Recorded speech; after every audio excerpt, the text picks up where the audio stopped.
Paper leak मामले में 2 आरोपी गिरफ्तार हुए हैं और केंद्रीय जांच एजेंसी ईडी ने 2 आरोपियों को गिरफ्तार किया है। बिहार से लेकर के उत्तर प्रदेश तक पेपर लीक करवाते थे ये आरोपी और गिरफ्तार आरोपियों का नाम है रवि अत्री और सुभाष प्रकाश। पिछले साल 2023 में यूपी में सिपाही भर्ती परीक्षा हुआ था। मामले में पेपर लीक आरोपी रवि अत्री का कई बड़े रैकेट के साथ है करीबी कनेक्शन और ईडी की ओर से अब कई राज्यों से जुड़े हुए मामले में पूछताछ की जाएगी रवि अत्री से और साथ ही साथ सुभाष प्रकाश से। ज्यादा जानकारी देंगे न्यूज 18 संवाददाता शंकर आनंद हमारे साथ जुड़ रहे हैं। शंकर, देखिए पेपर लीक मामले में कहा जा रहा है कि 2 जो आरोपी हैं वो पकड़े गए हैं, इनसे पूछताछ की जाएगी, तो क्या इसका कहां से कहां तक कनेक्शन अभी तक सामने आया है? देखिए, यूपी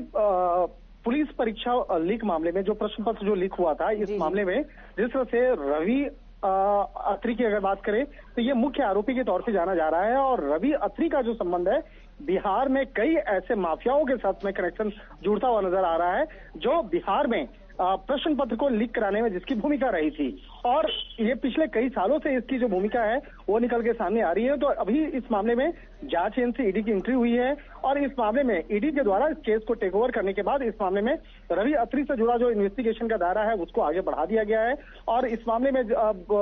उसे आज कोर्ट में पेश करके आगे की रिमांड ली जाएगी। तो उसके बाद इस मामले में विस्तार से पूछताछ की जाएगी और जिस तरह से बिहार कनेक्शन और जिस तरह से उत्तर प्रदेश कनेक्शन का जो मामला सामने आ रहा है तो निश्चित तौर पर कह सकते हैं कि आने वाले दिनों में कुछ बड़े खुलासे देखने को मिल सकते हैं और किस तरह से यूपी और बिहार में प्रश्न पत्र को लीक कराना, किस तरह से इस मामले में मनी लॉन्ड्रिंग के मामले को अंजाम देना और किस तरह से इस मामले में एक संगठित तौर पर एक ऑर्गेनाइज्ड क्राइम को अंजाम देने का जो मामला सामने आया है, तो इस मामले में जांच एजेंसी के द्वारा जल्द ही कुछ बड़े खुलासे किए जाएंगे। फिलहाल जो है इस वक्त की ये बड़ी खबर कही जा सकती है कि यूपी और बिहार से जुड़े कनेक्शन मामले में रवि अत्री को गिरफ्तार किया गया है। तो पूछताछ के बाद ही ये साफ हो पाएगा कि कहां से कहां तक कनेक्शन है फैला हुआ और किस तरीके से, किस नेटवर्क से ये लोग काम करते हैं। बहुत धन्यवाद आपका इन तमाम जानकारी के लिए शंकर। और यूपी में उपचुनाव की वोटिंग शुरू होने से ठीक 24